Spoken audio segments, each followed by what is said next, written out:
I nursed my millionaire husband through cancer for 5 years, unaware. His stepdaughter got all the inheritance and left me with nothing. I held my husband's hand as he took his final breath. 3 days later, I sat across from his stepdaughter in a lawyer's office, and that's when my world truly ended. The attorney cleared his throat. "Mrs. Monroe, are you ready to proceed?" I nodded, still numb from grief. The funeral had been 2 days ago. I hadn't slept, hadn't eaten. I was running on nothing but the fumes of 5 years spent keeping Warren alive. Cassidy sat across from me in a designer black dress that probably cost more than the used car I'd been driving before I met Warren. She didn't look at me, just examined her manicured nails like she had somewhere better to be. The attorney began reading. "To my beloved stepdaughter, Cassidy Pemberton, who has been the light of my life since I first became her father, I leave the entirety of my estate." My heart started pounding. "Wait for it," I told myself. "He'll get to my part." The attorney continued, "Including but not limited to the Monroe family home in Portland, the vacation, property in Aspen, all investment portfolios, business interests in Monroe Technologies, the art collection, and all remaining liquid assets currently valued at approximately $47 million. The room started spinning. I gripped the arms of my chair, and to my wife, Delilah Monroe, who cared for me during my illness with devotion and patience, I leave. My gratitude and the hope that she will understand this decision was made to protect my family's legacy. The silence that followed was deafening. I couldn't breathe, couldn't process what I just heard. "I don't understand," I whispered. Cassidy looked up then, and the smile on her face was the coldest thing I'd ever seen. "It's pretty clear, Delilah. Warren left everything to me. You get nothing, nothing. After 5 years of bathing him when he couldn't stand, after holding him through seizures, after giving up my career, my friends, my own mother's final days because I was too busy keeping him alive, after sacrificing every single piece of myself to love a dying man. Nothing. There must be some mistake," I said, my voice shaking. "The house alone, we lived there together. It was our home. I gave up everything to take care of him. 5 years of my life." Cassidy leaned back in her chair, and I swear she looked like she was enjoying this. "And you were compensated for it. You lived rent-free in a multi-million-dollar home, had access to the best of everything. Consider that your payment. Have you ever given everything you had to someone, only to discover it meant nothing?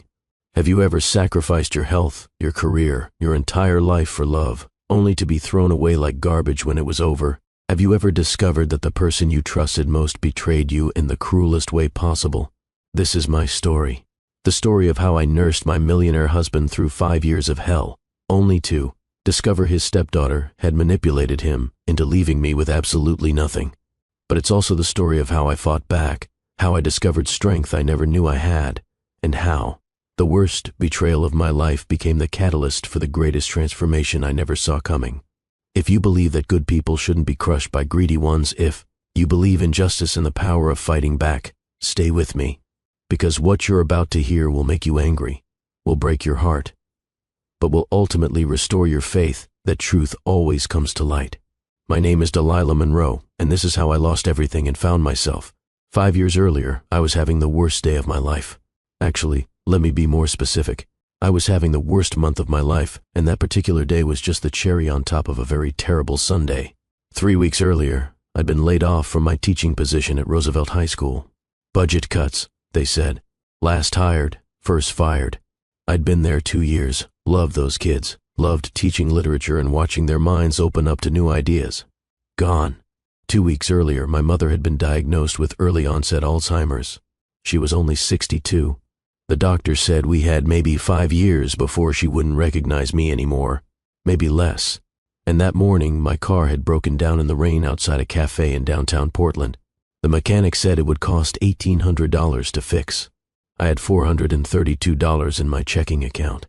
So there I sat, in a cafe I couldn't really afford, crying into a cup of coffee I'd paid for with my last $5, watching the rain streak down the windows and wondering how my life had fallen apart so completely. "Excuse me." I looked up. A man stood beside my table, distinguished looking, maybe late 50s, with silver hair and kind gray eyes. He wore an expensive suit, the kind you could tell was tailored just for him. "I'm sorry to intrude," he said gently. But you look like you're carrying the weight of the world. I'm Warren, and I happen to be an excellent listener if you need one. I should have said no, should have politely declined and gone back to my misery in private. But something about his eyes, about the genuine concern in his voice, made me crack open. I'm Delilah, I said, and I don't usually fall apart in public places. He smiled and gestured to the empty chair. May I? I nodded, and before I knew what I was doing, I was telling this complete stranger everything. The job loss, my mother's diagnosis, the car, the mounting bills, the overwhelming feeling that I was drowning and there was no one to pull me out. Warren listened, really listened, not the way people usually do when they're just waiting for their turn to talk. He asked thoughtful questions, offered perspective without being condescending. When I finally apologized for unloading on him, he shook his head. Sometimes strangers make the best confidants, he said. No history, no expectations. He paused, and something sad flickered across his face. I lost my wife to cancer 2 years ago. I understand how it feels when life keeps hitting you and you're not sure how much more you can take. We talked for 2 hours. When I finally looked at my phone and realized how late it was, I was shocked. It had felt like minutes. Can I buy you dinner? Warren asked. You haven't eaten, have you? I can't let you do that. You'd be doing me a favor. I hate eating alone, and I'm finding your company remarkably pleasant. That dinner turned into another conversation that lasted 3 hours. Warren was fascinating. He'd built a technology company from nothing, turning it into a multi-million-dollar enterprise. But he talked about it like it was just a job, not his identity. What he really cared about, I learned, was the charitable foundation he'd established in his late wife's name, helping underprivileged kids get access to education and technology. As we said goodbye that night, he handed me his card. I'm serious about the listening thing. If you ever need to talk, call me. I did call him. A week later, when my mother had her first really bad episode and I needed someone who understood loss and grief, Warren talked me through it. Patient and kind. Those conversations became weekly, then twice weekly. Warren was brilliant and funny and genuinely interested in my thoughts on everything from literature to politics to the meaning of life. He didn't treat me like I was younger or less accomplished. He treated me like an equal. 3 months after we met, he offered me a job managing his foundation. The salary was more than I'd made teaching. The work was meaningful, helping kids like the ones I'd taught. I accepted immediately. 6 months after we met, he asked me to dinner at an upscale restaurant I'd never been to. After dessert, he took my hand across the table.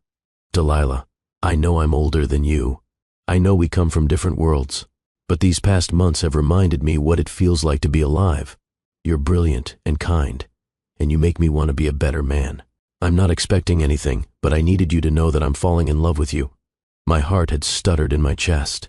Warren, I whispered, you don't have to say anything. I just needed to be honest about my feelings, but I had something to say. I'm falling in love with you too. His smile was like sunrise. Really? Really? Our relationship developed slowly, carefully. Warren was a gentleman in every sense of the word. He brought me flowers, wrote me notes quoting poetry I loved, supported my mother's care without hesitation, paying for the best doctors and a wonderful in-home caregiver.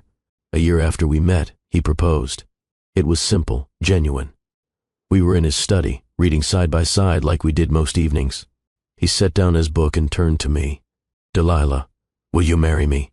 I know I'm not young. I know I can't give you as many years as you deserve, but I promise to love you completely for whatever time we have. I said yes without hesitation. I loved this man, loved his kindness, his intelligence, his gentle soul. Age didn't matter. Money didn't matter. What mattered was that I'd found someone who saw me, really saw me, and loved what he found. There was only one dark cloud on the horizon. Cassidy. I met Warren's stepdaughter the week before our wedding. He'd insisted on a family dinner, hoping we could all start fresh. Cassidy had been 12 when Warren married her mother. He'd raised her, loved her as his own, put her through college. Her biological father had never been in the picture, but she'd refused to attend our wedding. Warren made excuses. She's still grieving her mother, he'd said. Our relationship feels like a betrayal to her. She just needs time. The dinner was at an upscale restaurant downtown. Cassidy arrived 20 minutes late, all cool blonde beauty in designer clothes. She was 28, but carried herself like royalty. "So, Delilah," she'd said after the most perfunctory greeting imaginable, "how convenient that you met my father right after losing your job." Warren's voice had been sharp. "Cassidy, that's enough. I'm just saying, the timing is interesting." She smiled, but there was no warmth in it. "You must have felt like you won the lottery." I felt my cheeks burn. Actually, I didn't know Warren had money when we met. We talked for hours before I learned anything about his business. Cassidy had made a skeptical sound and returned to her phone, texting throughout dinner and barely participating in conversation. I'd tried, really tried. I'd brought her a thoughtful gift, a first edition of a book Warren mentioned she'd loved as a teenager. She'd opened it, said thanks without looking at it, and set it aside. When she left, she'd given Warren a kiss on the cheek and offered me a handshake so cold I'd actually shivered. "She'll come around," Warren had insisted. "She's just protecting her heart." But I'd seen something in Cassidy's eyes that worried me. Not grief, not protectiveness. Something colder, more calculated. I'd pushed the feeling away, chalking it up to paranoia. I should have listened to my instincts. Our wedding was small and beautiful.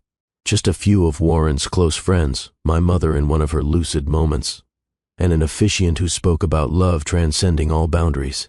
Warren cried when I walked down the aisle. Actually cried. "I do," he'd said, his voice strong and sure. "For all my days, however many I have, I will love you completely." There had been a prenup. Warren's attorney had insisted on it.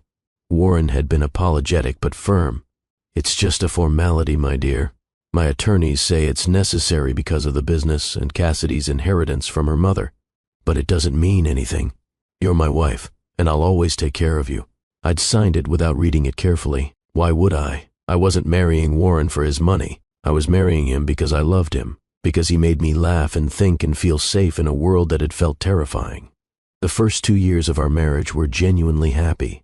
I managed the foundation, finding real purpose in helping kids access education. Warren and I would work together sometimes, bouncing ideas off each other, laughing over dinner about the quirks of nonprofit management. We traveled, not extravagantly but meaningfully, small trips to places with history and beauty. We read books together and debated philosophy late into the night. We made love with tenderness and genuine connection. My mother's condition slowly worsened, but Warren supported me through every difficult moment. He never complained about the time I spent with her or the emotional toll it took. He'd hold me when I cried and remind me that loving someone through their decline was a privilege, not a burden. Cassidy remained distant. The occasional cold phone call, missed holidays with elaborate excuses. Warren would look sad, but he never pushed her. I think part of him believed that giving her space was what she needed. I stopped trying to build a relationship with her. Some people don't want to be reached. And then came our second anniversary. We'd made reservations at the restaurant where Warren proposed. I'd bought him a first edition of his favorite novel. He'd bought me sapphire earrings that matched my eyes. We never made it to dinner. That afternoon, Warren had a routine checkup with his doctor. He'd been feeling tired lately, a little off. Probably just age catching up with me, he joked. I was at the foundation office when he called. His voice was strange, flat. "Delilah, can you come to Dr. Richardson's office?" "What's wrong?" "Just come, please." I drove there with my heart in my throat. Found Warren in an exam room, looking smaller than I'd ever seen him. Dr. Richardson stood beside him with the expression doctors get when they have to deliver impossible news. "Mrs. Monroe," the doctor said gently, "your husband's tests show advanced pancreatic cancer. Stage 4. The world stopped spinning. Stage 4. I knew what that meant. I'd researched my mother's condition obsessively. I knew medical terminology. I knew survival rates. "How long?" I whispered. 6 months, maybe a year with aggressive treatment. The doctor's voice was kind but honest. "I'm so sorry." I looked at Warren. He was staring at his hands, and I could see him trembling. I went to him, took his hands in mine. "We'll fight this," I said firmly. "Whatever it takes. Every treatment, every option. We'll fight this together." Warren looked up at me, and his eyes were full of fear and love. "You don't have to do this. You're young. You have your whole life ahead of you. I won't blame you if you walk away." I cupped his face in my hands. "In sickness and in health, remember? I meant those vows. I'm not going anywhere." And I meant it. With every fiber of my being, I meant it. That night, we sat in the study and researched treatment options. Chemotherapy, radiation, experimental trials, clinical studies, anything that might buy us more time. Warren's attorney called the next day. I overheard part of the conversation. Warren saying something about updating documents, making sure everything was in order. It seemed sensible. Of course he'd want his affairs settled. I didn't think anything of it. Why would I? Cassidy called when she heard about the diagnosis. One brief phone call. That's terrible, Dad. Keep me updated. She didn't offer to visit, didn't offer support. Just keep me updated. Warren made excuses for her. She doesn't handle medical issues well. Her mother's death was traumatic for her. I bit my tongue and said nothing. We had bigger things to worry about than Cassidy's emotional limitations. The first year of treatment was brutal. I learned things I never imagined I'd need to know. How to give injections without flinching. How to manage complex medication schedules. How to hold a bucket while someone you love vomits until there's nothing left. I remember the first chemotherapy session. We sat in a sterile room with other cancer patients, some with family, some alone. Warren tried to be brave, but I could see the fear in his eyes. I'm scared, he'd whispered. I know, me too. But we're in this together. The chemicals made him violently ill. For 3 days after each treatment, he couldn't keep anything down. I'd sit beside him, wiping his face with cool cloths, whispering reassurances I wasn't sure I believed. You're doing so well. This means it's working. Just a little longer. The radiation came with its own horrors. Burns on his skin that looked painful and angry. I'd apply ointment at 3 a.m. when he woke up crying from the pain. My hands would shake, but I'd keep my voice steady. It's okay. I've got you. I've got you. My life contracted to the size of Warren's needs. The foundation work fell to my assistant as I spent more time managing Warren's care. Friends who'd invited me to lunch or movies stopped calling when I canceled repeatedly. I'm so sorry. I can't. Warren has treatment. I can't. Warren's having a bad day. I can't. I just can't. Eventually, they stopped asking. I told myself it was fine. Warren needed me. That was what mattered. My mother's lucid moments became rarer. I'd visit when I could, usually when Warren was sleeping. She'd look at me with confusion in her eyes. Do I know you? I'm Delilah, Mom. Your daughter. Sometimes she'd remember. Sometimes she wouldn't. I'd hold her hand and cry in the parking lot afterward, then go home and put on a brave face for Warren. The guest room became my bedroom. I needed to be close to Warren at night in case he needed something. His sleep was restless, interrupted by pain and medication side effects. I'd wake to the sound of him moving and be at his side in seconds. What do you need? Water? Pain medication? Do you need help to the bathroom? I developed chronic back pain from helping him move, insomnia from being constantly alert, but I pushed through. This was love. This was commitment. This was what marriage meant. Cassidy visited twice that first year, twice in 12 months. The first visit lasted 20 minutes. She'd swept in with an expensive gift, some gadget Warren would never use, and posed for a photo with him that she immediately posted on social media. My brave father fighting cancer. Prayers appreciated. Then she'd left before dinner, citing some important prior commitment. The second visit came 6 months later. Another brief appearance, another expensive gift, another social media post about her devotion. Then gone. Warren would look sad after she left. I wish she'd stay longer. She's busy, I'd say, trying to be generous. But inside, I was furious. Where was she when Warren was vomiting blood? Where was she during the 3 a.m. panic attacks? Where was she when he needed someone to help him shower because he was too weak to stand alone? She was living her life, going to gallery openings and charity galas and posting photos of her perfect existence, while I lived in a world that smelled like antiseptic and looked like beige hospital walls. But I didn't complain. Not to Warren. He loved Cassidy, had raised her, couldn't see her selfishness. So I swallowed my resentment and focused on what I could control. His care, his comfort, his survival. Year 2 brought a fragile hope. Warren responded well to treatment. The tumors shrank. His energy returned slightly. We had moments that felt almost normal. Watching movies together. Reading side by side. Laughing at stupid jokes. Maybe we'd beat this. Maybe we'd be the miracle case. Maybe we'd get more than the 6 months Dr. Richardson had predicted. I established a routine that governed our days. 6 a.m., medications, a complex cocktail of pills that I'd organize into daily containers, checking and double-checking that I had the dosages right. Warren would wake slowly, disoriented, and I'd be there with water and encouraging words. Good morning. Time for your meds. You did so well yesterday. 7 a.m., help Warren wash and dress. This was harder than it sounds. He'd lost so much weight that his clothes hung off him. I'd bought new things in smaller sizes, trying to maintain some dignity for him. He hated needing help with something so basic. I used to do this myself, he'd say, frustrated tears in his eyes. I know, but it's okay. We all need help sometimes.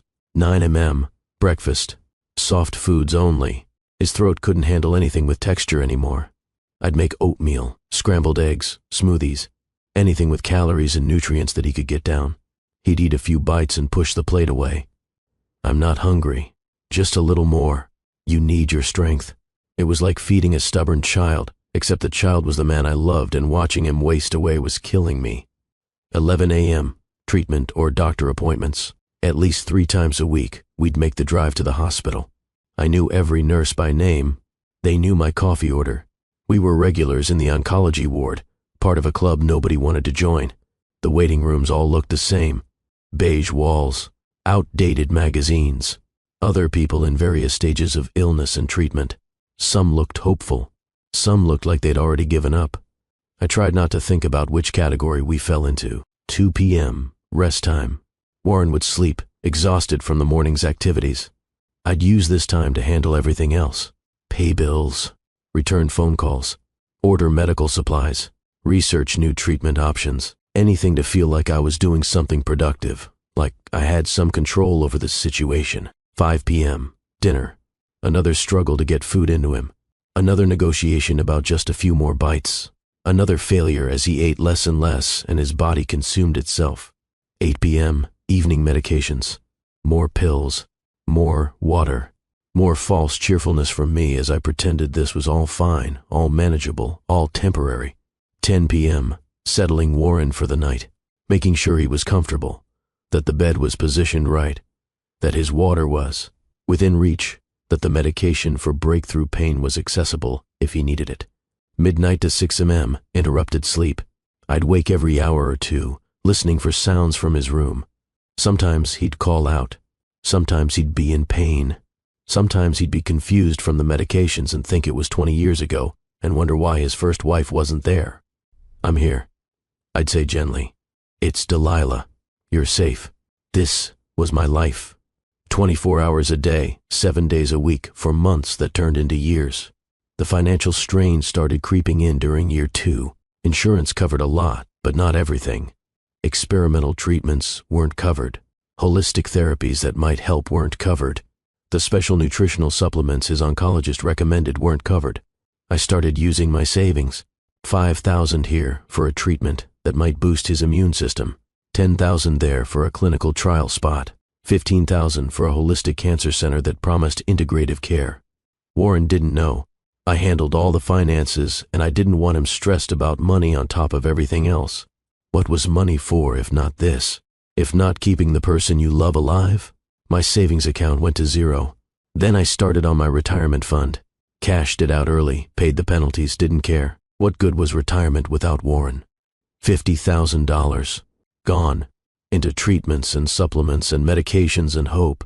I stopped seeing friends entirely. There was no time, and I had nothing to talk about except cancer. People don't want to hear about cancer over brunch. They'd ask how Warren was doing with that expression people get, half sympathy and half relief that it's not happening to them. He's hanging in there, I'd say brightly. We're staying positive. What else could I say? He's dying slowly and I'm dying with him? I've forgotten who I am outside of being his caregiver? I sometimes resent him for being sick and then hate myself for feeling that way? No, you don't say those things. You smile and say he's hanging in there and change the subject. Eventually, people stopped asking. My mother died in year 3. I got the call during one of Warren's chemotherapy sessions. The caregiver's voice was gentle but clear. Mrs. Monroe, I'm so sorry. Your mother passed away peacefully in her sleep. I was sitting in an oncology ward, holding my husband's hand while poison. dripped into his veins, and my mother had died without me there. I'd missed it.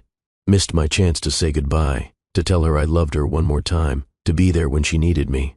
Because I was here, always here, taking care of Warren. I need to go, I told the nurse. My mother just died. The nurse's face was compassionate. I'm so sorry, honey, but we can't interrupt the treatment. It's not safe. You can leave, but someone needs to stay with him. I called Warren's hired nurse, the one we used for backup. She came and I drove to my mother's care facility with tears blurring my vision. But she was already gone, already cold, already absent. I'd missed it. The funeral was 3 days later. I hired a nurse to stay with Warren around the clock. I couldn't bring him. He was too weak, too compromised. Chemotherapy had destroyed his immune system. Being around that many people could kill him. So I went alone, buried my mother alone, stood at her grave alone, came home to a husband who was barely aware enough to offer comfort. I'm sorry about your mother, he'd mumbled, already drifting back to sleep. 3 days I was gone. Just 3 days to handle my mother's funeral, to sort through her belongings, to grieve the loss of the woman who'd raised me. When I came back, Warren seemed different, distant. He'd look at me sometimes with an expression I couldn't read. Confusion, maybe, or suspicion, or maybe just the medication making him see things that weren't there. Did you have a good visit with your mother? He asked one day. Warren, she died. I was at her funeral. Oh, right. I'm sorry. The medication made him forget things, made him repeat questions, made him sometimes not recognize me at all. One night about a month after I got back, he woke from a nightmare and grabbed my hand so hard it hurt. I'm so sorry, Delilah, he'd said, his eyes wide and frightened. I should have trusted you. But she showed me things, and I couldn't. Who showed you things? What things? But he'd already fallen back asleep, leaving me confused and worried. The next morning, I asked him about it. Do you remember what you said last night? About someone showing you things? He looked at me blankly. I don't remember saying anything. I'd attributed it to the medication. He was on so many drugs that messed with his cognition. Painkillers that caused hallucinations. Anti-nausea medications that caused confusion. Steroids that caused mood swings and paranoia. Of course he'd say strange things. It didn't mean anything. Except it did. I just didn't know it yet. Cassidy visited during those 3 days I was gone. Warren mentioned it casually a week later. Cassidy came by while you were handling your mother's affairs. It was nice to see her. That's wonderful, I'd said, genuinely glad. How long did she stay? A few hours. We talked about a lot of things. She had some concerns she wanted to discuss. What kind of concerns? Just family matters. Nothing for you to worry about. Something about his tone had made me uneasy, but I'd pushed it away. Cassidy was his daughter. Of course they'd have private conversations. I wasn't going to be jealous of a grieving daughter spending time with her dying father. I should have asked more questions. Should have insisted on knowing what they discussed. Should have trusted my instincts that something was wrong. But I didn't. I was too tired, too overwhelmed, too focused on just getting through each day. Cassidy visited again, 2 weeks later. Another long visit, another private conversation in Warren's study. She'd emerged looking satisfied, almost smug. Warren had looked troubled. Is everything okay? I'd asked after she left. Fine, just tired. But he wasn't fine. He'd started looking at me differently, with suspicion, with doubt, like he was trying to figure something out and couldn't quite get there. Years 3 and 4 blurred together into an exhausting montage of decline and desperate hope. Warren's condition roller coastered. Good weeks where I'd think maybe we were turning a corner. Bad weeks where I'd think this was it, this was the end. The good weeks were precious. Warren would have enough energy to sit in the garden. We'd hold hands and watch the birds and pretend that this was our life, that we'd always have this. He'd quote poetry to me, his voice weak but steady. Grow old along with me. The best is yet to be. But we both knew he wouldn't grow old. The cancer was growing instead, spreading despite everything we tried. The bad weeks were hell. Warren screaming in pain that morphine couldn't touch. Seizures that left him confused and terrified. Hallucinations where he didn't know where he was or who I was. Who are you? He'd shout. Frightened of me. Get away from me. It's Delilah. I'm your wife. You're safe. I won't hurt you. Sometimes he'd recognize me after a few minutes. Sometimes he wouldn't. Those were the worst moments, being treated like a stranger by the person who was supposed to know you best. I developed stress-induced heart palpitations. My doctor warned me that I was running myself into the ground. You need to take care of yourself, Mrs. Monroe. You can't help your husband if you collapse. But I couldn't stop. Who would take care of Warren if I stopped? Who would know that he needed his pillows arranged just so that the morphine worked better if given, with a little food, that holding his hand and singing old songs calmed him during panic attacks? No one. Only me. So I kept going. I maxed out credit cards paying for treatments insurance denied, $62,000 in debt. I stopped opening the bills. What did it matter? Either Warren would get better and we'd figure it out, or he'd die and I'd figure it out alone. Cassidy visited 2 more times in years 3 and 4. Visit 6 was quick, perfunctory. Just checking in, Dad.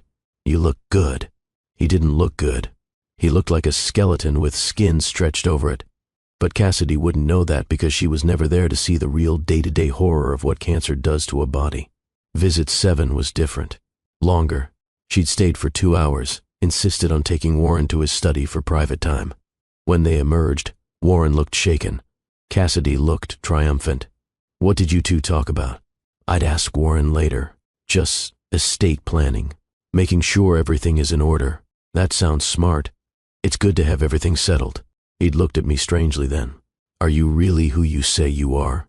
What do you mean? Never mind. I'm just tired. The medication makes me confused. But I'd seen something in his eyes. Doubt, suspicion, like Cassidy had planted seeds of something poisonous. I didn't push it, didn't interrogate him. He was dying. Let him have peace in whatever way he could find it.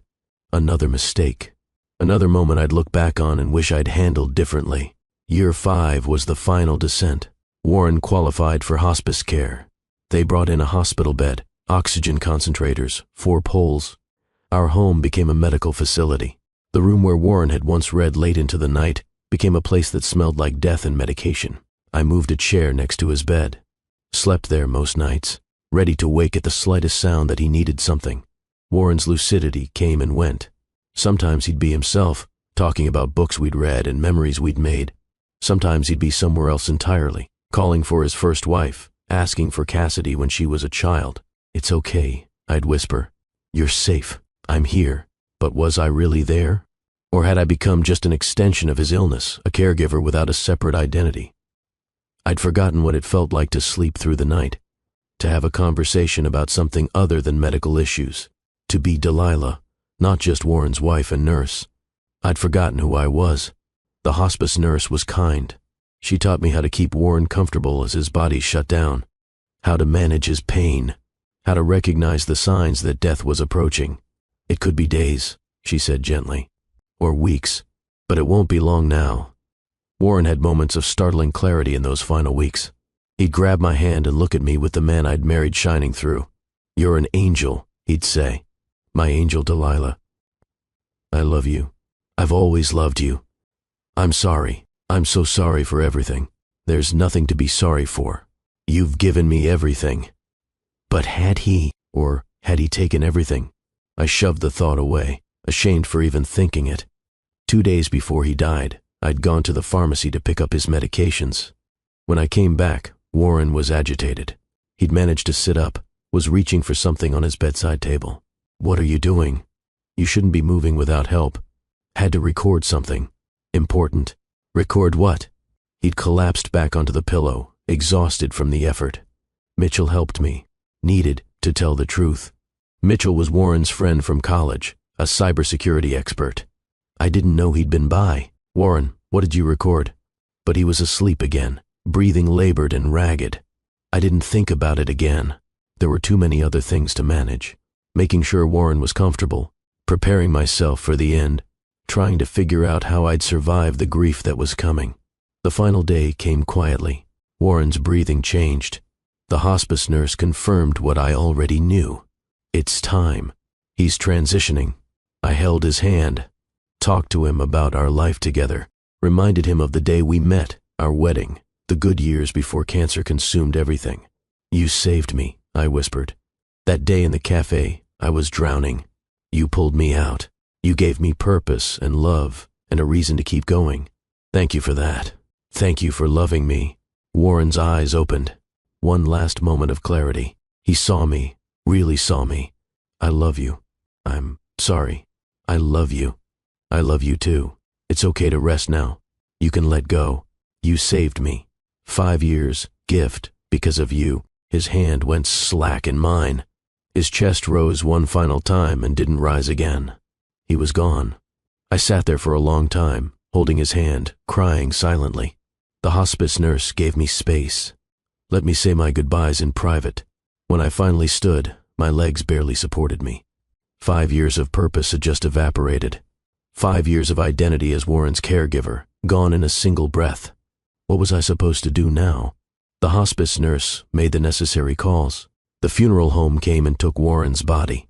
They were gentle, respectful, treated him with dignity even in death. And then the house was empty, quiet in a way it hadn't been in 5 years. No medical equipment beeping, no labored breathing, no one needing me, just silence and the overwhelming question of what came next. I slept for 14 hours straight, not peaceful sleep, but the sleep of absolute exhaustion. When I woke, it took me a moment to remember. Warren was gone. I was alone, and I had no idea who I was anymore. The phone rang 2 hours after Warren died. Cassidy's name appeared on the screen. I heard, she said when I answered. I'm sorry for your loss. Thank you. The funeral arrangements. I'll handle them. You've done enough. I can do it. I want to. You've done enough, Delilah. I'll take it from here. She hung up before I could respond. 3 days later, I stood at the back of an upscale funeral home, surrounded by hundreds of people I didn't recognize. Warren's business associates, society friends, people from a part of his life I'd never really been part of. Cassidy stood at the front, playing the grieving daughter to perfection. Designer black dress, perfectly applied makeup that made her look delicately tragic. Surrounded by friends offering sympathy and support. The photos displayed throughout the room showed Cassidy and Warren through the years. Cassidy as a child, Warren reading to her. Cassidy graduating college, Warren beaming with pride. Cassidy at various charity events, Warren at her side. Notably absent were any photos of Warren and me. Our wedding, our life together. It was like I'd been erased from his story. A woman approached me. Are you one of Warren's nurses? I felt the words like a slap. I'm his wife. Her surprise was evident. Oh, I didn't know he'd remarried. I heard whispers as people noticed me.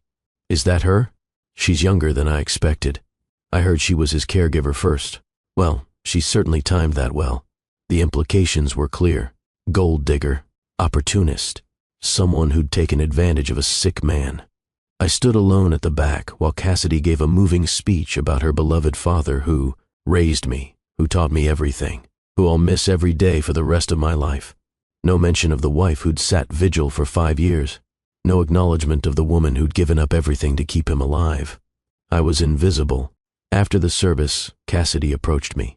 A brief hug for anyone watching. Thank you for taking care of him, she said. Like I was hired help. My lawyer will contact you about the estate. Your lawyer? Well, someone has to handle his affairs. She walked away before I could ask what she meant. I drove home in a daze. Something felt wrong. But I was too exhausted and grief-stricken to identify what. Warren was dead. I was mourning. Everything felt wrong. 2 days later, Gerald Hastings called, Warren's attorney for 30 years. Could I come to his office? There were matters to discuss regarding the estate. Of course. When? Tomorrow morning, 10 a.m. Mrs. Monroe, I want you to know. He paused, seeming to struggle with something. Just please know that I advised against certain provisions. I want that on record.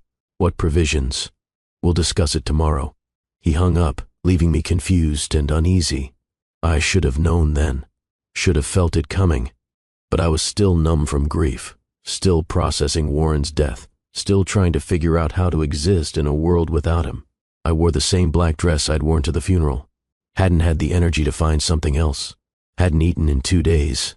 Hadn't really slept despite the exhaustion. The law office was exactly what you'd expect. Expensive leather furniture, mahogany conference table, artwork that cost more than most people's cars. I sat in a chair that probably cost more than my monthly grocery budget used to be. Gerald Hastings looked uncomfortable. Cassidy sat across from me, perfectly styled even in mourning. Her designer outfit probably cost thousands. Her manicured nails drummed against the table. "Can we just get on with it?" she said. "I have a lunch appointment at 1. Your stepfather just died 3 days ago." I wanted to scream, but I remained silent, hands folded in my lap. Gerald began reading. Standard provisions about debts and taxes, executor designations, charitable bequests.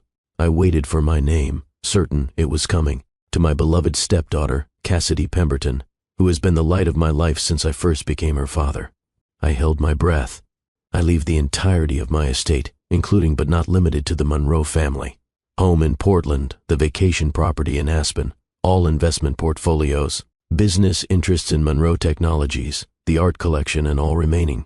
Liquid assets, currently valued at approximately $47 million. The words hit me like physical blows. Wait. Keep reading. There has to be more. And to my wife, Delilah Monroe, who cared for me during my illness with devotion and patience, I leave. My gratitude and the hope that she will understand this decision was made to protect my family's legacy.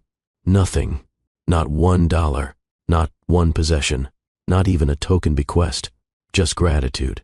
5 years of my life, every sacrifice, every sleepless night, every moment of watching the man I loved waste away, reduced to a thank you and a hope that I'd understand. The silence in the room was deafening. "I don't understand," I whispered. Cassidy smiled. That cold, triumphant smile I'd seen before. "It's pretty clear, Delilah. Warren left everything to me. You get nothing. There must be some mistake." My voice sounded distant, like it was coming from someone else. The house alone, we lived there together. It was our home. I gave up everything to take care of him. 5 years of my life. Cassidy leaned back in her chair, examining her nails like this was all terribly boring. "And you were compensated for it. You lived rent-free in a multi-million-dollar home. Had access to the best of everything. Consider that your payment." I turned to Gerald Hastings, desperate for him to tell me this was all some terrible mistake. "This can't be legal. We were married. Don't I have rights as his spouse?" Gerald's expression was pained. He looked like he'd aged 10 years since I'd walked into the room. Mrs. Monroe, Oregon is not a community property state. Warren established a separate property agreement before your marriage. Everything in the estate was technically his separate property, acquired before your union. Legally, he had the right to dispose of it as he saw fit.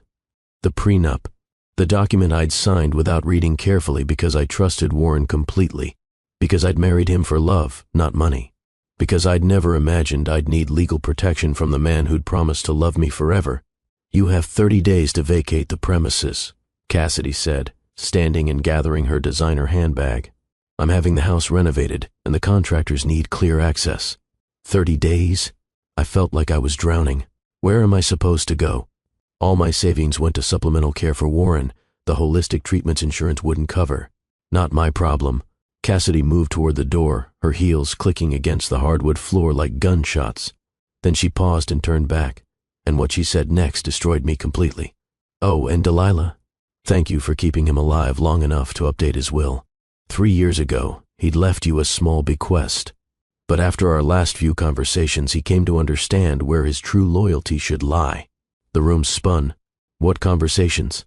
But Cassidy was already gone, leaving me sitting in that expensive chair in that expensive office, surrounded by the wreckage of everything I'd believed about my life.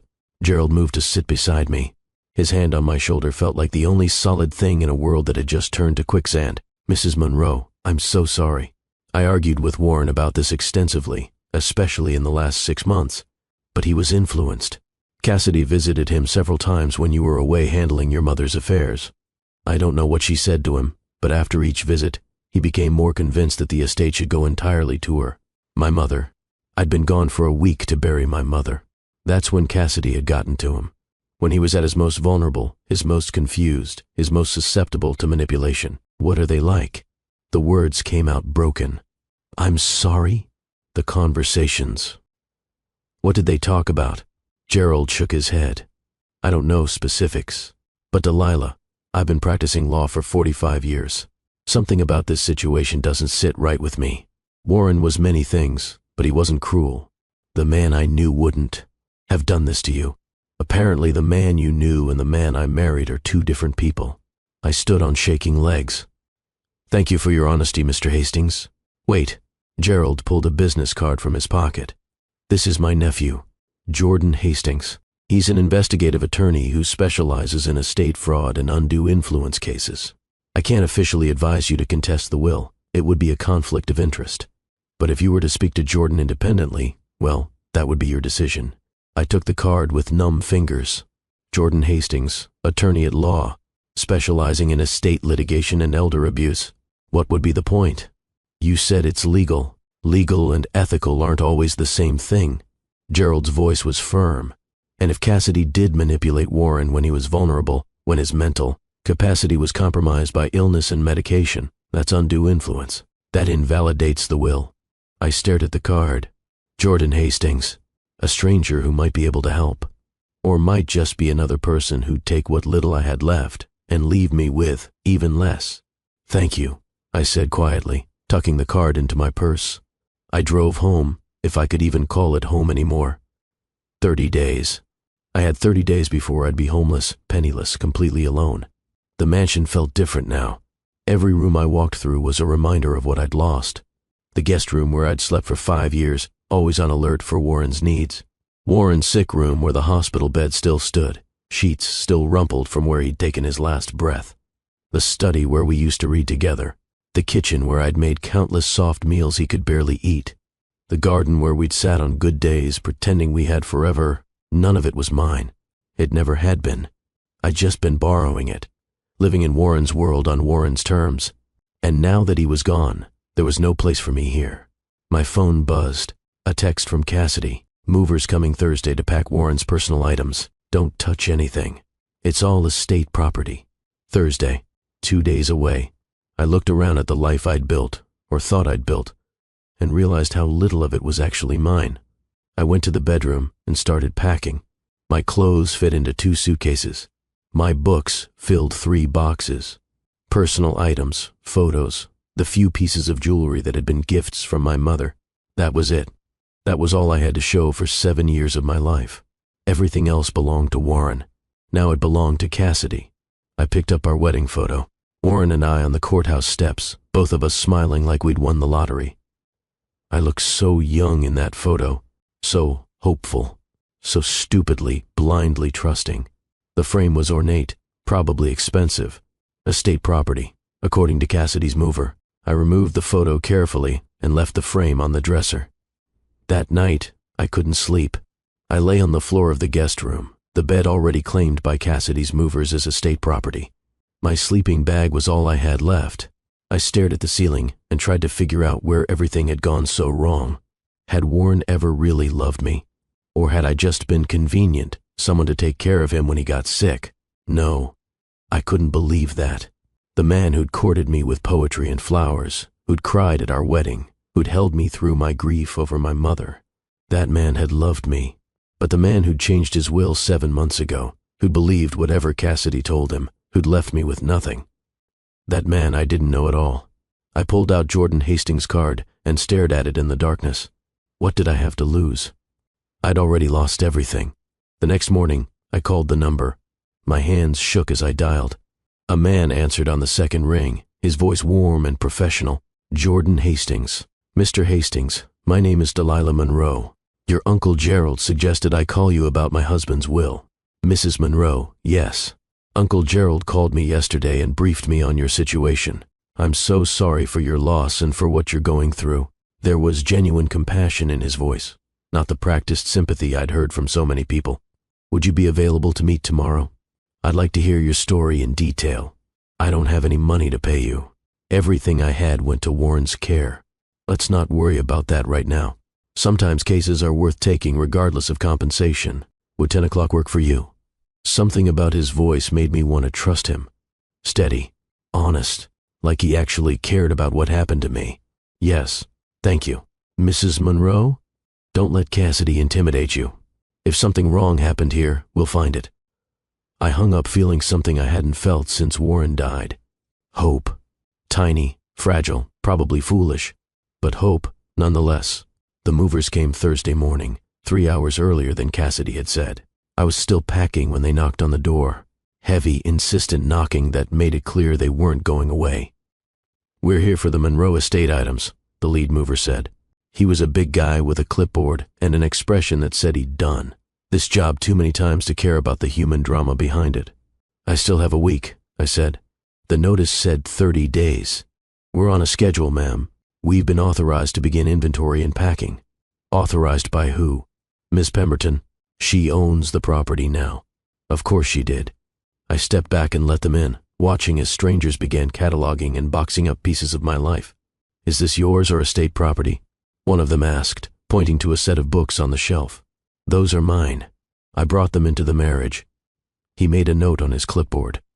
"We'll need documentation proving ownership."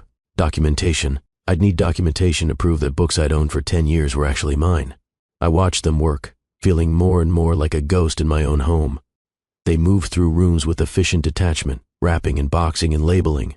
Every item was estate property until proven otherwise. One mover picked up our wedding photo, the one I'd removed from the expensive frame. "That's estate property," he said. "It's my wedding photo. The frame is expensive. Estate property. I already took it out of the frame. The photo is mine." He examined it, then grudgingly handed it over. "Fine, but the frame stays." I clutched the photo to my chest, feeling tears threaten. This was what I'd been reduced to, fighting with movers over a photograph, having to prove that my own memories belonged to me. By the time they left, the house looked ransacked. Half-empty shelves, boxes everywhere, furniture covered in tags indicating what would be moved and what would be sold. I sat on the floor in the study, surrounded by the evidence of my erasure from Warren's life. Tomorrow I'd meet with Jordan Hastings. Tomorrow I'd decide whether to fight or to just disappear. Jordan's office was not what I'd expected. I'd pictured something like his uncle's firm. Expensive, intimidating, designed to remind you that lawyers cost money you probably didn't have. Instead, I found a modest office in a renovated building downtown. The furniture was comfortable rather than ostentatious. The walls were lined with books, real books that looked read rather than decorative. There was a coffee maker in the corner and photos of what looked like family scattered on the desk. Jordan Hastings himself wasn't what I'd expected either. I'd pictured someone older, distinguished like his uncle.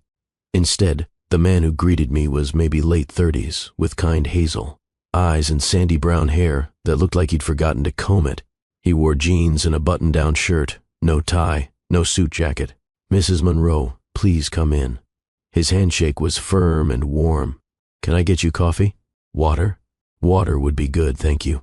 He brought me a bottle of water and settled into the chair across from me, not behind the desk, creating equality rather than hierarchy. For the next 2 hours, I told him everything. Meeting Warren in the cafe, our courtship and marriage, Cassidy's coldness, the cancer diagnosis, 5 years of caregiving in excruciating detail, the nights in hospital chairs, the medications and treatments, my mother's death, Warren's strange behavior after Cassidy's visits, the devastating will reading. Jordan took meticulous notes, asking questions that showed he was really listening, not just hearing words, but understanding the story behind them. "You mentioned Cassidy visited when you were handling your mother's funeral," he said finally. "Did Warren's mental state change after those visits?" I thought back, the memories painful. Yes, actually. When I left, he was still himself most of the time. When I came back a week later, he was different. More distant. He'd look at me sometimes like he wasn't sure who I was, or like he was trying to figure something out. "Did he ever accuse you of anything? Say anything unusual?" A memory surfaced, one I'd pushed away. There was one night, about a month after I got back. He woke up from a nightmare and grabbed my hand. He said, "I'm so sorry, Delilah. I should have trusted you, but she showed me things, and I couldn't." Then he fell back asleep. I asked him about it the next morning, but he didn't remember. Jordan leaned forward, his expression intent. "She showed him things. Do you have any idea what that might mean?"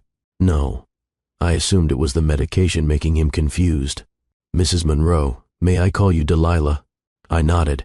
"Delilah, I've handled several cases involving undue influence over vulnerable adults. There's a pattern to these things. The influencer isolates the victim, plants seeds of doubt about their loved ones, presents evidence of betrayal or manipulation, then positions themselves as the only trustworthy person. It's a form of emotional manipulation that's particularly effective on people with compromised mental capacity. You think Cassidy did that to Warren? I think it's worth investigating. Tell me, did Cassidy have access to Warren's computers?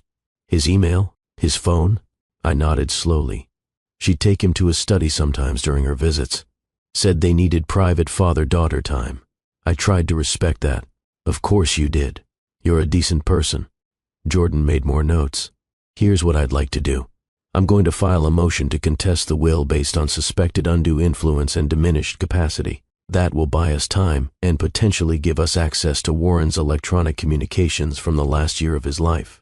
If Cassidy did manipulate him, there might be evidence. But you said Warren legally had the right to leave everything to her. He did, unless he was mentally incompetent when he made that decision, or unless he was coerced or manipulated. If we can prove Cassidy used his illness against him, deliberately confused him, or presented false information to turn him against you, that's undue influence. It invalidates the will. Hope flickered in my chest for the first time in days. What are my chances? Jordan was quiet for a moment, and I appreciated that he didn't give me false optimism. Honestly, these cases are difficult. The burden of proof is on us. But Delilah, based on what you've told me, I think something very wrong happened here. And I don't like seeing good people get crushed by greedy ones.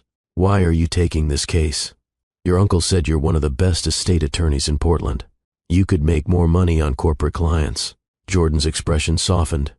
My mother was a caregiver for my grandmother during her battle with Alzheimer's. She gave up her career, her social life, everything, to make sure my grandmother had dignity in her final years. When my grandmother died, my uncle, my mother's brother, tried to claim my grandmother had promised him the house. He'd visited exactly twice in 5 years, but he felt entitled to the estate. We had to fight him in court for 2 years. What happened? We won. My mother got what she deserved, but the fight nearly broke her. Jordan met my eyes. I became an attorney specifically to help people like my mother, like you, people who give everything out of love, only to be betrayed by those who gave nothing. I felt tears threatening. I don't know how to thank you. Win this case with me. That's thanks enough. Over the next 3 weeks, Jordan filed the motion to contest the will. Cassidy's response was immediate and furious. She hired a team of expensive attorneys and began what Jordan called a scorched earth campaign. The media picked up the story. Widow contests millionaire's will. The articles were brutal. Sources close to the family suggest that Delilah Monroe married Warren for financial security. Questions raised about caregiver-turned-wife dynamic. Friends of Cassidy Pemberton described devoted daughter pushed aside by opportunistic newcomer. I made the mistake of reading the comments on one article. She's obviously a gold digger. Real wives don't need to be paid for caregiving. If she really loved him, she wouldn't be fighting his daughter for money. She's disgusting. Each word felt like a knife. These were strangers who knew nothing about me, nothing about 5 years of sacrifice, nothing about love and loss and grief. But they decided I was the villain. Jordan had warned me, don't read the comments, don't engage with the media, focus on the case. But it was hard. Everywhere I went, I felt like people were staring, judging, seeing the gold digger the media had painted me as. I'd moved into a budget motel, the kind with stained carpets and paper-thin walls. Jordan had helped with the first month's payment, insisted it was an advance on the settlement we'd win. My room was tiny, depressing, nothing like the mansion I'd called home. But it was mine. Or at least, I was paying for it, which was more than I could say about anything else in my life. Days blurred together, waiting for news from Jordan, counting my dwindling dollars, wondering if fighting was worth it, or if I should just disappear and start over somewhere no one knew my name. Then Jordan called. 6 weeks after we'd started the investigation. Delilah, you need to come to my office right now. I've found something. His tone was excited, angry, vindicated. I drove to his office with my heart racing. Before I show you this, I need you to prepare yourself, Jordan said when I arrived. It's going to be painful. Just show me. He turned his laptop to face me. On the screen was an email chain between Cassidy and Warren from 9 months ago, right after I'd left to handle my mother's funeral. The first email from Cassidy read, Dad, we need to talk about Delilah. I've discovered something disturbing about her past that I think you should know. Can we meet privately tomorrow? Warren's response, of course, sweetheart. Come by at 2 p.m. Delilah will be at her mother's funeral. The casual cruelty of it hit me like a physical blow, using my mother's funeral as an opportunity to poison Warren against me. The next email from Cassidy included attachments. I clicked on them with shaking hands. Bank statements showing me transferring large sums of money to offshore accounts, except I'd never opened an offshore account in my life. Photos that appeared to show me with another man, in romantic situations, except I'd never been unfaithful to Warren, never even thought about it. A fake email chain where someone pretending to be me discussed Warren's death and how much money I'd inherit. Except I'd never written those emails, never thought those thoughts. They were all fabricated, expertly created, convincing if you didn't know the truth, but completely, utterly fake. Oh my God, I whispered. She faked all of this. Keep reading, Jordan said quietly. Warren's next email. I can't believe this. I trusted her. I gave her everything. Cassidy's response was calculated poison. I know this is painful, Dad, but you had to know the truth. She's been using you from the beginning. You need to protect yourself and your real family. Change the will before it's too late. The email chain continued over several weeks. Cassidy methodically building a case against me, presenting more fabricated evidence. Warren's responses grew increasingly confused and angry, his writing deteriorating, as the cancer and medications affected his cognitive function. By the end, Warren was completely convinced I'd been using him, that I'd married him for money, that I was counting down the days until he died and I could cash in. I read through tears. He thought I was using him. He died, thinking I never loved him. No, Jordan said firmly. Look at this. He pulled up another document. A video file dated 2 days before Warren's death. With trembling fingers, Jordan clicked play. Warren appeared on screen, in his hospital bed at home. He looked terrible, gaunt, barely able to keep his eyes open. But his expression was lucid, determined. My name is Warren Monroe. His voice was barely a whisper. I'm recording this because I need to correct a terrible mistake. 3 months ago, my stepdaughter Cassidy convinced me that my wife Delilah was stealing from me. She showed me documents, photos, emails. I was scared, confused. The medications made it hard to think clearly. So I changed my will and left everything to Cassidy. Warren paused, struggling to breathe. But yesterday, my friend Mitchell came to visit. He's a cybersecurity expert. I asked him to verify the documents Cassidy showed me. He said they were all fakes, doctored, fabricated. Every single piece of evidence was false. Tears streamed down Warren's face on the video. Delilah, my beautiful, devoted Delilah. She gave me 5 years of her life. She loved me when I was unlovable. She stayed when anyone else would have run. And I betrayed her because I was too weak and stupid to see the truth. Cassidy manipulated me. She used my illness against me. And I fell for it. He coughed, the sound rattling and painful. I'm recording this as a codicil to my will. I'm leaving everything to Delilah. The house, the money, all of it. She deserves it. She earned it through love and sacrifice. Cassidy gets nothing. And if Cassidy tries to fight this, I want everyone to know that she's a liar and a manipulator who took advantage of a dying man. Warren looked directly at the camera. Delilah, if you're watching this, it means I'm gone. I'm so sorry for doubting you. You were the best thing that ever happened to me. These last 5 years were a gift because of you. I love you. I always have. I always will. Everything I have is yours. You've earned it 1,000 times over. The video ended. I sat in stunned silence, tears streaming down my face. He knew. At the end, he knew. He knew, Jordan confirmed gently. And he tried to fix it. This video is dated 2 days before his death. He was too weak to call an attorney, too compromised to make the trip to the office. So he recorded this. Why didn't anyone find it before? It was hidden in a folder labeled Personal Thoughts. Cassidy wiped most of Warren's computer files before turning over the equipment to the estate. She must have missed this one. Jordan's expression was grim. Delilah, this is ironclad. Warren clearly states his true intentions. He explicitly revokes the previous will. Any judge will honor this. What does this mean? It means you've won. The house is yours. The money is yours. Everything Warren wanted you to have is yours. Jordan smiled for the first time since I'd arrived.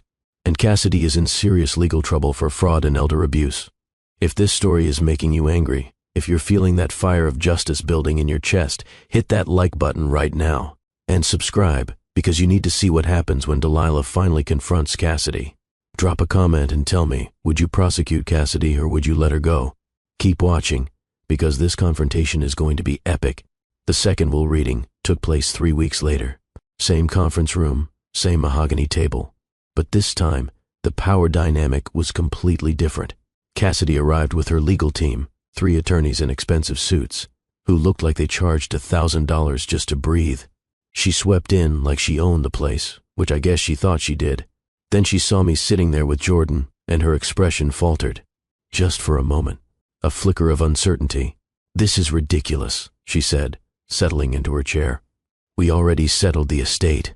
Actually, Miss Pemberton, we haven't." Jordan's voice was professional but cold. "New evidence has come to light that invalidates your father's previous will." "What evidence?" Jordan played the video. I watched Cassidy's face as Warren's words filled the room. Watched the color drain from her cheeks, then flood back in angry red. Watched her hands clench into fists on the table. Watched her mask of superiority crack and crumble. When the video ended, she turned on me with pure venom in her eyes. "You did this. You manipulated him." "Actually," Jordan interrupted smoothly, "the evidence shows quite clearly that you're the one who manipulated Warren. We have the fake documents you created, Ms. Pemberton. We have email evidence of your systematic campaign to turn a dying man against his wife. We have expert testimony that Warren's mental capacity was severely compromised during the period when you influenced him to change his will." Cassidy's attorney leaned over to whisper urgently in her ear. She shook him off. "He wanted me to have that money. He raised me. I'm his real daughter. You visited him 7 times in 5 years," I said quietly. My voice was stronger than I'd expected. "I was there every single day. I held his hand through every treatment. I cleaned him, fed him, comforted him. I loved him. You used him. You married him for his money. I married him for love. The fact that you can't understand that says everything about who you are." Gerald Hastings, who'd been silent through the exchange, finally spoke. "Miss Pemberton, this video constitutes a valid codicil to Warren's will. Combined with the evidence of your fraudulent manipulation, I'm ethically bound to honor Warren's true final wishes. The estate goes to Mrs. Monroe. I'll fight this." Cassidy spat. "You can try," Jordan said calmly. "But I should warn you, we're also filing charges of elder abuse, fraud, and attempted theft. The district attorney is very interested in your case. If you fight the will, all of this becomes public. Your social standing, your reputation, your freedom, all of it at risk." Cassidy's attorney pulled her aside for a hushed conversation. I could see her face, the rage barely contained, the calculation happening behind her eyes, the moment she realized she'd lost. When they returned, the attorney's expression was defeated. "Ms. Pemberton will accept the terms of the codicil. In exchange, we request that Mrs. Monroe not pursue criminal charges." Jordan looked at me. "The decision is yours." I thought about it, really thought about it. I could prosecute, could send Cassidy to prison, would be completely justified in doing so. But what would Warren want? And more importantly, what did I need for closure? "I won't pursue charges," I said finally. Cassidy's relief was visible, but brief. "But Cassidy," I continued, "I want you to understand something. The money, the house, none of that matters compared to what you did. You took a dying man's peace of mind. You made him doubt someone who loved him. That's something you'll have to live with forever." Cassidy's eyes were cold. "You're just like him, weak and sentimental." "No," I said quietly. "I'm strong enough to have loved someone through the worst moments of his life. And I'm strong enough to let you go with the knowledge that you'll never understand what you destroyed." As Cassidy stormed out of the conference room, I felt something I hadn't expected. Not triumph, but a profound sadness for the woman who'd chosen greed over love. Gerald Hastings cleared his throat. "This video constitutes a valid codicil to Warren Monroe's will. The estate, in its entirety, goes to Mrs. Delilah Monroe. The house, the investments, the art collection, the accounts, all of it, legally and rightfully hers." I sat in stunned silence. It's over, I thought. I won. Not just money, but vindication. Proof that Warren had loved me.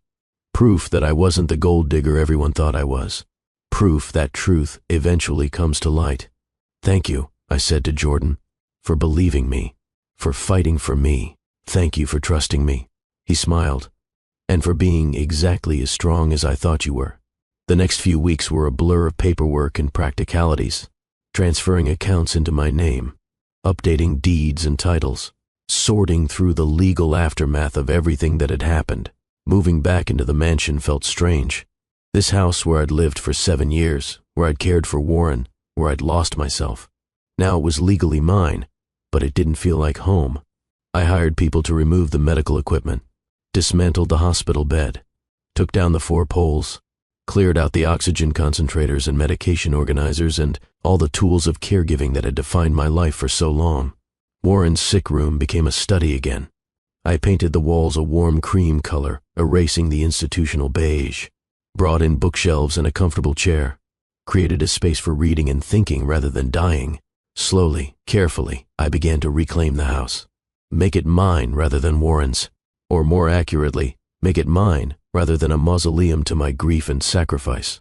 The money sat in accounts with my name on them. $47 million. An absurd amount. More than I could spend in several lifetimes. What was I supposed to do with it? The answer came to me one sleepless night. I was thinking about Warren, about his foundation, about the work Deeds started together helping underprivileged kids access education. And I thought about the last 5 years, the isolation, the exhaustion, the financial devastation of trying to keep someone alive, the complete lack of support for family caregivers. I could help people like me, people who were giving everything to care for dying loved ones, people who were losing themselves in service to someone else, people who needed someone to see them and value them and support them. The next morning, I called Jordan. I want to establish a foundation to support family caregivers. He was quiet for a moment. That's beautiful, Delilah. Tell me more. I want to provide financial assistance for treatments insurance won't cover, respite care so caregivers can rest, legal support for people navigating estate issues, counseling for people processing the trauma of caregiving, everything I wish I'd had. The Warren Monroe Caregiver Support Program? I thought about it, then nodded even though he couldn't see me. Yes, honoring his memory by helping others. He'd like that. Jordan helped me set it up. Pro bono, he insisted. This is too important to bill for. We worked together on the structure, the mission statement, the application process. Jordan volunteered his legal expertise.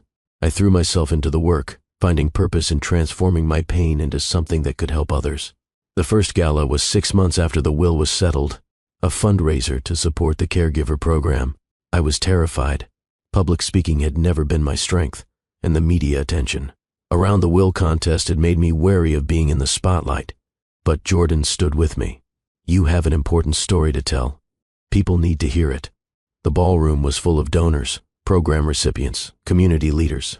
The mayor came and gave a speech about unsung heroes and the importance of supporting those who support others. Then it was my turn. I walked to the podium with shaking hands and looked out at all those faces. My name is Delilah Monroe, I began. 5 years ago, my husband was diagnosed with stage 4 pancreatic cancer. For the next 5 years, I was his primary caregiver. I gave up my career, my social life, my own health. I loved him completely, and I don't regret a single moment of the care I provided. I paused, gathering courage. But when he died, I discovered that his stepdaughter had manipulated him into leaving me with nothing. I was left homeless, penniless, and completely alone. I'd given everything and been left with nothing. The room was silent, everyone listening. I fought back. With the help of an incredible attorney, I proved that my husband had been manipulated, and I reclaimed what was rightfully mine. But more importantly, I reclaimed myself. I remembered that my worth isn't measured by what I give to others or how they treat me in return. It's inherent, unshakable, mine alone. I looked out at the audience, seeing people nodding, some with tears in their eyes. The Warren Monroe Caregiver Support Program exists to help people who are where I was. Family caregivers who are giving everything and getting nothing. People who need financial help, legal support, emotional counseling, and most of all, recognition that what they're doing matters. Applause filled the room. Not polite charity gala applause, but genuine, heartfelt appreciation. After my speech, people approached with their stories. A young mother caring for her husband with ALS while raising 3 kids. An elderly man caring for his wife with dementia. A teenager caring for both parents with cancer. Each story broke my heart and strengthened my resolve. This work mattered.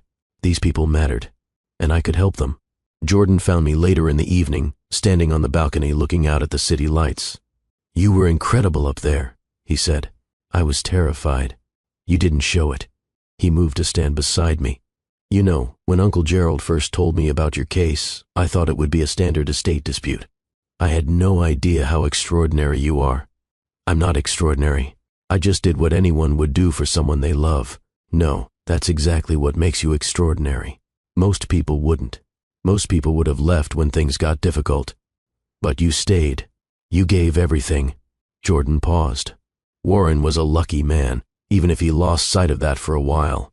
He found his way back at the end. That's what matters. Does it bother you? That he doubted you? I considered the question honestly. Sometimes, when I'm alone at night, I remember how hurt I was reading those emails, seeing what Cassidy had convinced him of. But then I remember the video, his final words. He fought through his pain and confusion to make things right. That took courage. "You're more forgiving than I would be." Forgiveness isn't about what people deserve. It's about what I need to move forward. I met Jordan's eyes. Carrying anger would only hurt me. We stood in comfortable silence for a while. Over the past months, Jordan had become more than my attorney.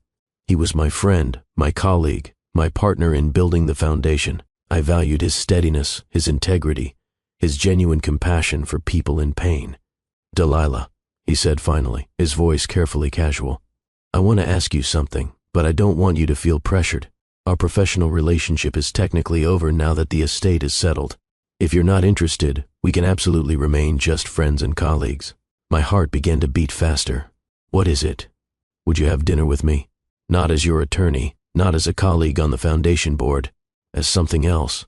I studied his face in the city lights, the kindness in his eyes, the genuine nervousness in his expression, the respect that had never wavered even in my darkest moments. "I'm still grieving, Warren," I said honestly. "I'm not sure I'm ready for anything serious." "I understand. I'm not asking for serious. I'm just asking for dinner and maybe the possibility of seeing where things could go. No pressure, no expectations, just 2 people who enjoy each other's company, sharing a meal." I thought about Warren's final message. "You were the best thing that ever happened to me." He'd loved me. At the end, when it mattered most, he'd fought for me. And I thought he would want me to be happy, to find joy again, to not let grief consume the rest of my life. "Dinner sounds nice," I said softly. Jordan's smile was radiant. Yeah. But Jordan, I need you to understand, I'm not the same person I was before all this. The caregiving, the betrayal, the fight for justice, it changed me. I'm stronger now, but also more cautious, more aware of people's capacity for cruelty. I know. I've watched you transform over these months. You're remarkable, Delilah. And I'm not looking for who you were. I'm interested in who you are now.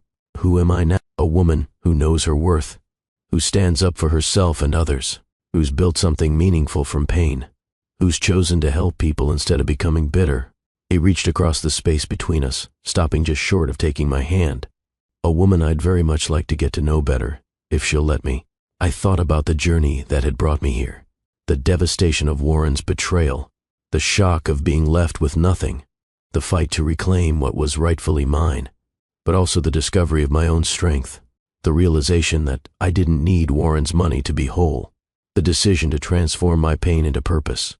I'd nursed a dying man for 5 years and been betrayed for it, but that betrayal had led me here, to independence, to meaningful work, to the possibility of new love with someone who'd seen me at my worst and valued me anyway. I'd like that too, I said, and placed my hand in his. Jordan's fingers closed around mine, warm and steady. Friday night, there's this little Italian place downtown that has the best carbonara you've ever tasted. Friday night, I agreed. 2 years later, I stood in the same ballroom for the Caregiver Program's 3rd annual gala. The program had grown beyond anything I'd imagined. We'd helped over 800 families, provided $3.5 million in assistance, offered 50,000 hours of respite care. Lives had been changed. Families had been supported. Caregivers had been seen and valued and helped. "Mrs. Hastings, the mayor would like a word," an assistant whispered. I smiled at the title. I'd married Jordan 8 months ago. A quiet ceremony at the courthouse, just like my first wedding. But this time, there was no prenup, no doubt, no power imbalance. Just two people who'd found each other through the worst circumstances and chosen to build something beautiful together. Jordan appeared at my elbow, slipping his arm around my waist. "The mayor wants to give a speech about the program. Are you ready?" "As ready as I'll ever be." We walked together toward the stage, partners in every sense of the word, equal, supportive, genuinely in love. As we passed through the crowd, I caught sight of a familiar figure near the back of the room. Cassidy, looking older and harder than she had 2 years ago, stood alone. Our eyes met across the space. Her expression was unreadable. Then she lifted her glass in a small sardonic salute before turning away. "You okay?" Jordan asked quietly. "I'm fine," I said, and realized it was true. Cassidy's presence didn't hurt me anymore. She'd lost far more than money. She'd lost any claim to integrity, to respect, to the moral high ground. She would live the rest of her life knowing what she'd done, who she'd become. That was punishment enough. "Ladies and gentlemen," the mayor began from the stage, "we're here tonight to celebrate an extraordinary program that's helping the unsung heroes of our community, the family caregivers who give everything to their loved ones." I listened to testimonials from people the program had helped, stories of transformation, of support arriving at exactly the right moment, of feeling seen and valued for the first time. This was why. This was what made everything, the pain and betrayal and fight, worth it. Later, as we drove home through Portland's rainy streets, Jordan asked what I was thinking about. Sometimes the worst things that happen to us lead to the best things we never knew we needed. That's very philosophical for 11 p.m. "I'm a very philosophical person," I said with a smile. We pulled into the driveway of the house we'd chosen together. Not the mansion, which I'd sold to fund the caregiver program, but a comfortable home that was ours, built on equality and love rather than obligation and illness. Walking into our home together, I felt something I hadn't experienced in years. Genuine happiness untainted by fear or obligation or the weight of someone else's illness. The house was mine. The foundation was mine. My future was mine. And maybe, just maybe, love could be mine again too. But this time, with someone who saw my strength rather than my utility, who valued my spirit rather than my sacrifice. Cassidy had tried to take everything from me. But in the end, I'd gained something far more valuable than money. The unshakable knowledge of my own worth, the courage to demand what I deserved, the wisdom to transform pain into purpose. That was a gift no inheritance could match. I thought about Warren sometimes, about the man who'd courted me with poetry, who'd held me through my grief, who'd fought for me at the very end. I'd loved him. I still loved the memory of who he'd been at his best, and I thought he would be proud of what I'd built. The foundation helping caregivers, the lives being changed, the good being done in his name, better than any business legacy or property portfolio. This was a legacy of compassion, of recognizing that people who give everything deserve support and recognition. Jordan found me in the study one evening, staring at Warren's video on my laptop. I watched it sometimes when I needed to remember that I'd been loved, that I'd been valued, that the sacrifice had meant something. "You okay?" Jordan asked, settling into the chair beside me. "I'm good. Just remembering. He's part of your story. You don't have to hide that from me." "I know." I smiled at him. "That's one of the many things I love about you." "One of many, huh? What are the others?" I laughed and closed the laptop. "Come on. I'll tell you over dinner." As we moved into the kitchen, comfortable in our shared life, I realized something profound. I'd spent 5 years defined by caregiving, by sacrifice, by service to someone else. Then I'd spent months defined by betrayal, by fighting for justice, by reclaiming what was stolen. But now, finally, I was defined by myself, by my choices, by the life I was actively building rather than the life that was happening to me. Delilah Monroe Hastings, founder of a program that helped thousands, wife to a man who saw her as an equal, friend to people who valued her, woman who knew her worth. The journey had been brutal. The betrayal had been devastating. The fight had been exhausting. But I'd survived. More than survived. I'd thrived. And that was the greatest victory of all. If this story touched your heart, I need you to do something for me right now. Hit that subscribe button. Smash that like, because Delilah's story proves that even in our darkest moments, even when we've been betrayed by the people we trusted most, we have the strength to fight back and reclaim our lives. Drop a comment and tell me your story. Have you been a caregiver? Have you been betrayed? Have you had to fight for what was rightfully yours? This community needs to hear your voice. And if you know someone who's caregiving right now, someone who's sacrificing everything for a loved one, share this video with them. Let them know they're not alone, that their work matters, that they deserve support and recognition.